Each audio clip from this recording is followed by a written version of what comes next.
Welcome to Drumbeats, where I, Mark Magnacca, along with my fellow co-host Robert Brant, explore the people and projects shaping Indigenous investment in Canada. Today, we're joined by the Honourable Lisa Raitt, Vice Chair of CIBC Capital Markets.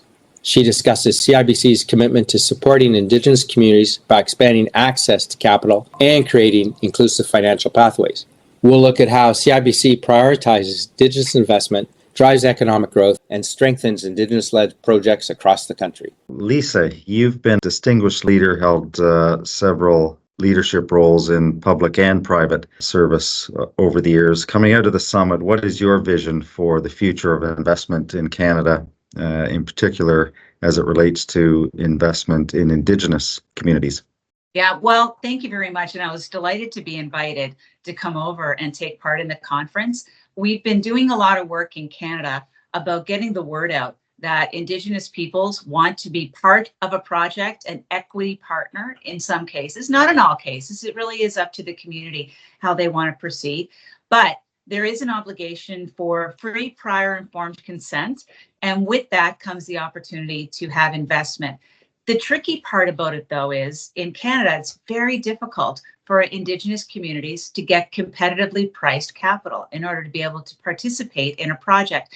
And we've been kind of struggling with that here in Canada for a while. Governments have stepped in to provide some loan guarantees, but it really is the capital markets and the financial sector that have to start to play a much bigger role in making sure that we can flow the funds into these great projects so that they can partner with other corporations to build the actual infrastructure we need for this country to have long-term economic growth. One of the elders in the country always says that all roads for resources go through First Nations land, and it's very, very true. So we need to get it right. We need to make sure that the financing is there. So that's Canada. And now over here in the UK, why not let the world know what a great opportunity is, what a stable investment this is, and how Canadians are moving forward and Indigenous communities are looking for investment, not just from Canadians, but from around the world. Absolutely, because what is happening in Canada is unique, in my experience, to what is happening in the rest of the world as regards Indigenous involvement. And it's really something we should be proud of. We've learned from past mistakes, and I think we're doing things a lot better. How do you see the role of institutions like CIBC in facilitating and supporting sustainable investment and development, in particular in Indigenous communities? Look, Indigenous communities have been using banks for a long, long time. There's no question about it. And we have had great customers and clients along the way. It's the capital markets that are getting involved now. And as you know, capital markets are a different beast. Probably don't have as much understanding of Indigenous ways, Indigenous cultures, Indigenous approaches to relationship building. So I think institutionally what we need to do is just take a breath and understand that it's not run of the mill. It's a very different entity. And as a result, we have the obligation to serve our client best. And the way to do that is to understand exactly how to make sure that we're interacting, that we're bringing to the table the information that is needed. And the other part of it too that I've learned is that pace is very different. Decision making takes a little bit longer because it's more consultative, and that the planning is for 7 generations, and that you can't force the timelines and the deadlines. And it's not necessarily a bad thing. You know, in our world, we're always rush, trying to get things done quickly. But you have to meet the cadence of the client. And I think how financial institutions have to adapt is have that understanding. I think one of the takeaways for us as well is the importance of helping to build capacity so that the ability for Indigenous communities to, in their own space, have the ability to do due diligence or judge whether or not a project is good if the deal is something good. Ideally, we'd like to get to a point where they're doing all that in their own community instead of hiring advisors. So we have an obligation on helping build capacity as well, which means hiring more people to work in capital markets. Lisa, can you provide some examples of successful collaborations between the financial sector and Indigenous communities? You bet. They start slow, but they do come online, and more projects are happening. So I'll give you an example. There is a project, mainly these projects, Rob, are in the oil and gas space or in the resources space, and they're the ones that are coming to fruition right now. And without getting into details, I would say that the examples are in one instance, where the company will lend the money to the Indigenous community, and then they have a portion of equity, like 10%, 15% or something. A big difference, I think a game changer, was the Clearwater fisheries deal that happened in Nova Scotia and the Maritimes, Atlantic provinces, where I'm from. It was John Risley, who owned Clearwater Foods, decided that he had known Chief Terry Paul for many, many, many years. And when John Risley decided he was going to sell, he knew that there was going to be Indigenous partnership in it. And the whole deal was pretty much structured around making sure that Indigenous partnership was going to be part of, and a significant part of, this operation. The hard part is finding the money. So why it was a landmark, it was a significant raise. They did partner with another private sector entity in order to do the deal, but they got it done. And it's the kind of thing where the most important part of both the value of Clearwater Foods is the fishing licenses that they hold. And the Indigenous peoples hold many, many fishing licenses in the Atlantic provinces, and they have a traditional right to fish the waters. And as a result, putting it all under one roof just made so much sense. And you know that those fishing licenses are going to stay intact. They're not going to be broken up and sold. And the reason being is that 7 generations of planning. And Chief Terry will tell you that right now, his people may be fishers, and they may be in the plants, and they may be running the plants, but eventually they're going to be the CEOs and the CFOs. They're going to be on the board. And it has to build the capacity throughout the community. But, from a social point of view, imagine knowing that you are a big part owner of this massive conglomerate, that one day, as a kid growing up in Membertou or Escazone, you can go and work for that incredible corporation and still be working with your people and living in your community. It's a wonderful story. So I look at that as I think that was the very first deal where people went, oh, that was interesting. Yeah, Lisa, we've seen different models over the years used for financing in Indigenous communities. We've seen things like impact benefit agreements and jobs promised, sometimes royalties paid. In Canada, there are some unique structures being used. You mentioned equity. What do you see as the future as between the different models that are out there? Oh, I think for the communities that choose to want to have an equity stake in a project that runs through their lands, that the markets are going to respond in the most efficient way that they can. So I'll give you an example. Fort McKay, for example, bought some assets from an oil and gas company. They didn't have to go for a loan guarantee. They actually went out to the market, and they ended up doing a bond, and they were able to raise the money. For other projects, the sheer size of it means that you may have to go to the First Nations Financing Authority. They can help you with that. Or you get a guarantee from either your provincial government or your federal government or the both of them. And then you use that to try to go out to investors in the market and see who's interested that way. So a lot of these are working their way through the system right now. But I have to tell you, talking to my partners at CIBC, it's not as difficult as you may think. Our goal is to get the best price for the client and make sure that they're not going to be burdened by too high a cost on the capital. But it seems to be working. There's always going to be tweaks that are going to be needed from any federal policy or provincial policy, and we're there to help communicate that in the most appropriate way.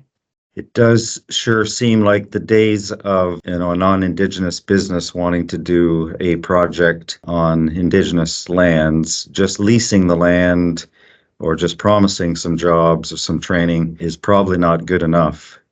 And we at McCarthy Tétreault are seeing different models used. Equity isn't for everybody. There are risks and challenges. Debt is sometimes expensive. But the key now, I think, is it's a choice, and there's a menu of choices available for Indigenous communities, and the financial markets are there to support those choices. Agreed. The other point too, Rob, so when you mention choice, it's such an important word, because sometimes you can learn great things from the community about where your project should be sited or what route it should take. and where certain things should happen and how they should happen. And that is as important, I think, for Indigenous communities as is the monetary side of it, the revenue side of it. They want to make sure the project is done right. They are the trustees of the land and they take it very seriously. And as a result, they want to know at the beginning what the project looks like. And it's not because they're nosy and it's not because they want to get in your business.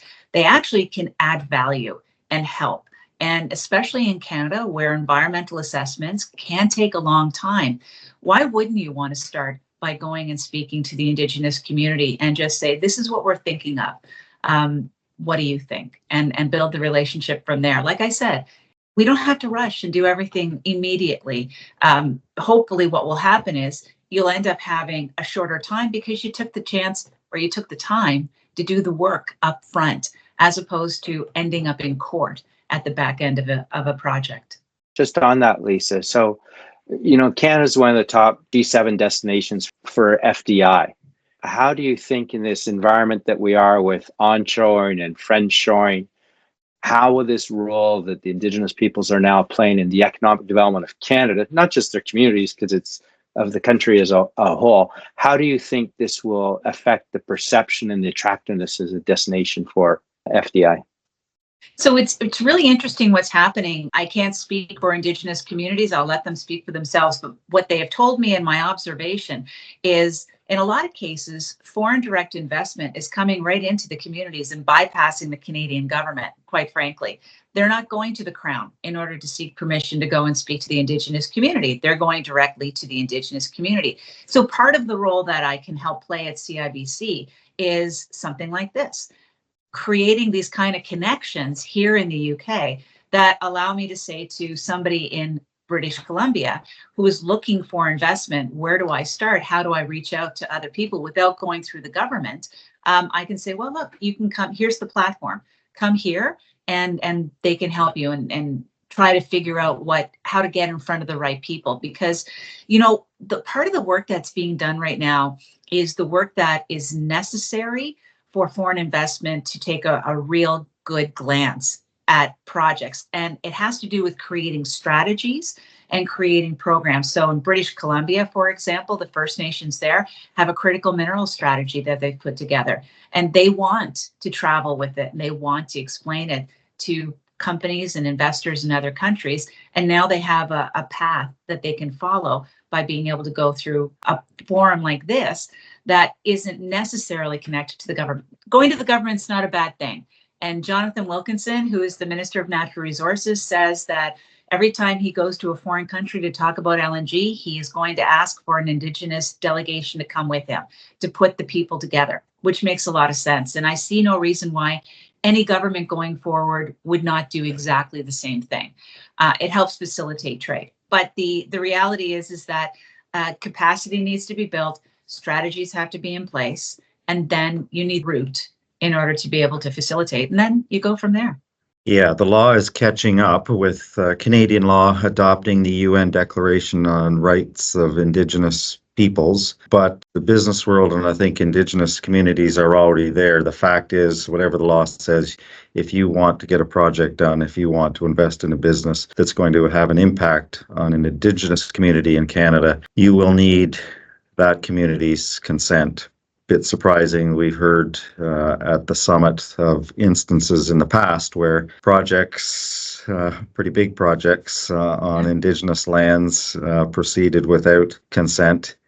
And our audience was familiar with some of the protests and court cases, but hopefully the lessons have been learned. And as you said, free, prior, and informed consent is the way of the future and the only way to get things done. Yeah, exactly. Lisa, we've heard a lot at the summit about the importance of prior and informed consent and a different way of doing business with Indigenous communities. What advice would you offer the next generation of business leaders who want to engage in a respectful and productive way with Indigenous communities? Wow, that's a really good question. What's interesting is that the current, I guess we're saying that we're old, Rob, but the current people of my age who are who are involved in businesses in Canada, they're not closed-minded to this whatsoever. If you look at any of the resource companies, they definitely want to have Indigenous participation and equity and partnerships. Like, they can learn from it. If you're not thinking in that way, then you're really not going to be doing any kind of development in Canada. I mean, let's just put it, I think, very frankly, because it's every piece of land in this country is going to have either a claim on it or potentially a claim on it. And as a result, want to make sure that you're being astute in how you approach it. So the next generation, man, I like you said it. I think we said prior to starting this interview, Mark, I mean, as Canadians, we weren't taught a lot about reconciliation. We weren't taught at all about reconciliation. Next generation has, and it's part of their life, and they get it. And I think what we're going to see, hopefully we're going to see, is that the next leaders, quite frankly, are Indigenous, and that they, we have more Indigenous people on boards, that we have more Indigenous women in the C-suite. That's the kind of thing that I'm going to be looking for, is to see the rising through the ranks of people.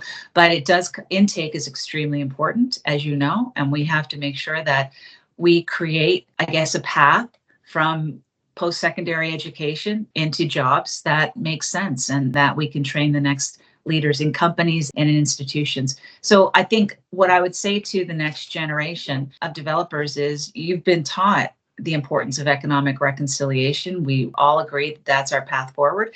And it's relationships are incredibly important, and form them and abide by them and build trust. And you know what?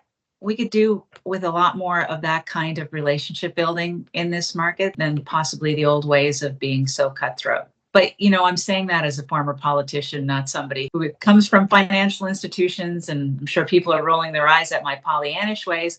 But look, I think that is the secret sauce, is to develop relationships over a long period of time and do deals that make sense for both parties. I think so. You've been here in the City of London at Mansion House, where the event was held, and obviously the city is about relationships completely. What do you think the audience here, who is primarily British, what were their key takeaways, or what key takeaway did you leave with them after some of your discussions that you've had over here, where obviously CIBC has a presence as well? So it's interesting, because there's oftentimes this fear of not knowing how do I engage. Like, there's a mystery around how do I engage with Indigenous communities. And I think I hope what the attendees have heard is that we can point to documents, we can point to places, we can point to websites where you can go to educate yourself on the best way to approach. And there are places where you can seek advisors in Canada who are going to bring you through the process as well. I think the fact that they should know and understand that having Indigenous partnership or seeking, free, informed, prior consent is not an impediment to business. That would be the biggest takeaway. It's part of doing business. It's due diligence at the end of the day. It's just at the very front end. And it's an okay thing, nothing to be afraid of. It's normal. And once you have the tools and you know how to do it, then, it becomes pretty simplistic. And boy, I will tell you that, going back to the Clearwater Foods example, that strong relationship between two men in Cape Breton, Nova Scotia, that really was what drove this incredible deal for the Mi'kmaq in Atlantic Canada. Lisa, as Vice Chair of Global Investment Banking at CIBC Capital Markets, how is CIBC positioning itself to support what is going on, and are there any particular initiatives you're proud of? Many. First of all, the bank writ large has a reconciliation action committee. And I co-chair it with Jamie Lickers, who's Indigenous, and she's the Senior Vice President on Indigenous Markets. And we pull from the entire enterprise in the bank. So it is capital markets, it is wealth. Everybody is involved, and we meet quarterly, and we have a scorecard, and it reports right into the CEO, just to make sure that we continuously move the ball forward. See, it's not just about having an advisory committee. It's not just about saying you have a reconciliation committee. What matters is that you're continuously progressing, and that you're being measured on how you continuously progress. So we are sharing more information across the bank so that we can serve our clients. And the clients sometimes are companies who want to do business with Indigenous communities. Sometimes it's an Indigenous community as well, who is needs representation, or they need a capital raise, or they need advisory services. We have worked, without getting too detailed, we have worked in transmission, we have worked in oil and gas, we've worked in telecommunications, we've worked in all those spaces, either for companies or for Indigenous communities. And the approach is always the same: build the relationship, understand what the needs are, make sure you're not rushing the pace, and knowing the appropriate places to go if outside help is needed in terms of government policy or programming funding. And that's kind of the expertise that we've built up.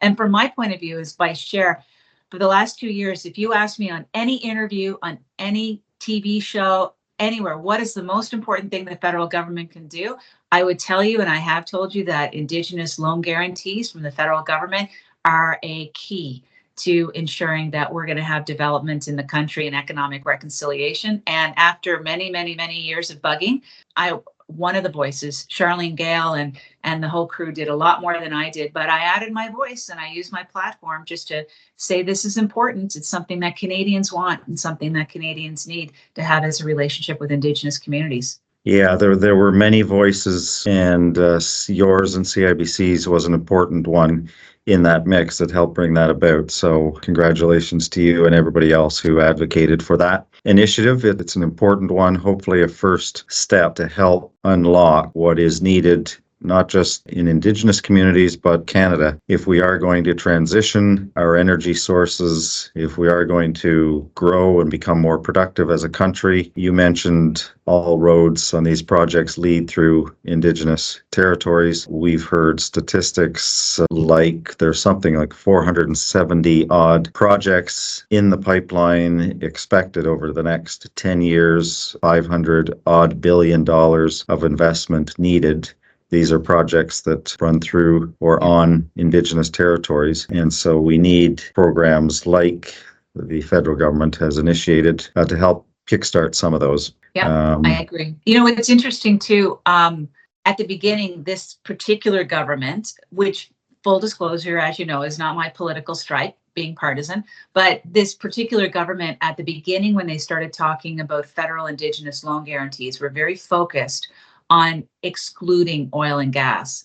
And, you know, it took about a year of explaining from Indigenous communities that you don't get to tell us what to invest in. I mean, that's a fundamental part of self-government as well. You get to choose. So they, in the announcement, they very clearly said they are sector agnostic, meaning that the loan guarantees can go towards oil and gas projects, should that be the desire and the wish of the First Nations community to do so. I think that's a big win, and it's a big recognition that of all the projects. But of course, I think it's $5 billion of loan guarantees that can go like that. So we'll see whose projects are going to win first. But I do know that any Canadian government now or in the future is going to be caring about critical minerals. And that is where the relationship with First Nations and Indigenous communities is the most important. Because, like you said about energy transition, we're talking national security as well, making sure that supply chains, friendshoring. I mean, if we're going to put ourselves in the window as Canada as being a trusted place to acquire your lithium, to get your copper, to get your chromite, to get whatever it is that you need, then we need to be able to show that we can get a project done in under 16 years. Yeah, absolutely. I think one of the things with Canada, first of all, if you look at the land and then the place called Canada, how much our country has changed. Our land has changed, Rob. Our country has obviously changed. And I think this is one of these huge opportunities that, you know, Canada and Canadians always stand up for and make happen, because we get to reinvent our country and how a country works with everybody who's in the country, those who were there first, the Indigenous people, and those who came later, to really make something special. And as we're in more turbulent times, as you're talking about critical minerals and these other issues, I think it just reinforces the opportunity in front of us. And if you look at both your firms, two of the most recognized names, enterprise names in Canada, McCarthy Tétrault and CIBC, that you're here speaking about these issues, shows the importance of this and probably why we'll succeed, because the business leaders behind it, the Indigenous peoples are behind, the rest of Canada's, you know, once they figured it out, it was like, oh, we have to do something about this. So I think the country and the business opportunities, it's a good time to be doing business with Canada or looking at Canada as an investment opportunity? I think so. Yeah, some have described it as a hinge moment. And this is a moment where Sorry for it laughing, looks Rob. no, it looks like things are headed in the right direction. Things like government loan programs at the federal level, modeled on what the provinces have been doing in places like Alberta, where I understand they've never had a loan actually called, and they've been operating their program for years. And so, we're all hopeful. This is just the beginning. Really pleased to hear organizations like CIBC, when they talk about initiatives that they're proud of, are talking about not just being able to match investors with communities, but looking at how they do business as a whole as part of economic reconciliation with Indigenous peoples. McCarthy Tétrault is doing the same thing, looking inward, not just about how we can provide legal services, but looking at ourselves as a business and how we operate. And we take economic reconciliation very seriously. You know, to get philosophical for a minute, I sat in government between 2008 and 2015. And the conversation around Indigenous communities at the time was really focused on the Indian Act and how it was unworkable and how we need to change the Indian Act. And we got ourselves into gridlock. We couldn't get our way out. So when the Indigenous communities took it upon themselves to say, okay, forget about that. Let's figure out how to do projects together. I mean, they're the ones that are leading the way on this. It's not that Canadians suddenly woke up and decided, oh, we're gonna work with Indigenous communities. It was the Indigenous communities that rescued us from being stuck in this incredible swamp of not knowing what to do with respect to the Indian Act. And that's why we're so far ahead now. And I believe attendees at the summit will have heard a message that Indigenous communities want to participate. They want development when it's done properly, when they're consulted in a meaningful way, when they have a meaningful stake in how these projects or businesses will evolve or be developed. When that is done in a proper way, the Indigenous communities are very, very supportive. And I think that may have surprised some of our attendees at the summit. Times have changed from even 15 years ago when we had got excited about LNG possibilities. I think we've learned a lot in that period since then. I think we're still excited about LNG possibilities. We are. Coming back, because it was one area that we haven't touched on, is about your own personal understanding of Indigenous cultures and perspectives and how that's influenced your approach to leadership, not in your current role, but all the organizations you're involved in. Yeah. So when I was in government, I had natural resources, I had labor, and I had transport. So I didn't have any direct connectivity necessarily with Indigenous communities. I was kind of on the periphery. But where I grew up in Cape Breton, and what I witnessed was an incredible economic transformation of a community where they went from incredible impoverishment, lots of high school dropout, not moving on to university, a ton of racism, conflicts within the community between Sydney and the First Nation itself, member to where we are now, which is part owner of Clearwater Foods, an incredible economic engine for the region, the number 2 employer in the region. Imagine, goes to be the number 2 employer. So I have witnessed the possibilities. I've witnessed the opportunity. And I just would love to see that happen for Canada. And what it came down to is building up partnerships, slowly developing plans, gathering the community together, looking after the community always, and having, they had to fight for their rights, though. They wouldn't be where they are today, but for the fact that Donald Marshall Jr. challenged the right for hereditary fishing. I mean, we have to recognize that. And that allowed them to build, and they were smart and they invested. And that can happen right across this country.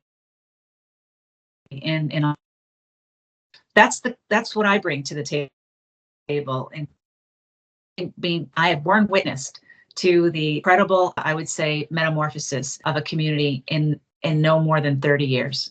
Excellent. So hopefully we'll see more of those successful transformations over the next years as a result of the conference, and of course all the work that everyone's doing. But again, it comes back to people standing up for what they believe in and for their rights. But also, when you talk about the way to do business when we all sit back and think we all know that's how we should do business anyway.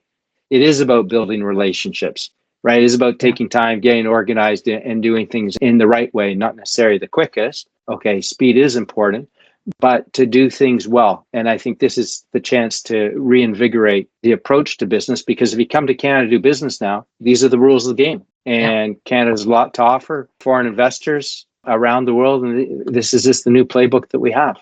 Indeed. And any other foreign investment is going to, as they go into other countries, they learn how to work with the culture of the country. So it's nothing new for a foreign investor to come into a country and figure out the culture that you're investing in and go from there. It's a new addition to work with Indigenous communities. Great. Well, thanks very much for your time, Lisa. Any final thoughts coming out of the summit or calls to action, comments you'd like to leave with our audience? Yeah, I can't emphasize enough the importance of helping Indigenous communities build capacity to do these kinds of projects within their own communities. And the only way that's going to happen is if current companies open up and bring in people to train. And I'll give you an example of a financial institution. They get thousands of applications to come in and work in various parts of the bank. And perhaps an Indigenous student just doesn't have the resume that looks like something that an AI robot is going to spit out for us to consider. Because remember, this culling happens through AI. I mean, you may have realized that. So I think it's important for us to remember that the traditional path is not the path that Indigenous students are following. We need to make sure that we make more effort to bring more people in. And, what's happening in Canada, I would say right now, to be very candid, is where you see people like you, Rob, who have built a career, you're a hot commodity. And we see companies all trying to cannibalize from one another this knowledge of, like, for example, Indigenous markets in the case of banking. And that's problematic because we want to build and backfill more. We don't want to leave it at just a handful of people in the country who can do the work. I focus on that younger generation, that younger cohort coming out of high school, showing the opportunity involved in banking, in law, in accounting, and then saying, and it's okay if you want to go back to your community. We're going to train you. We're going to give you all the tools and the skills so that you can go home. Excellent. The meaningful conversation with the Honourable Lisa Raitt and her insights on CIBC proved that when financial institutions stand behind Indigenous-led projects, they do more than provide funding. They offer essential guidance, foster resilience, and fuel economic growth. As you consider your own journey, think about the transformative power of the right investment. I'm Mark Magnacca. Don't forget to subscribe to Drumbeats for more impactful discussions. Thank you for listening.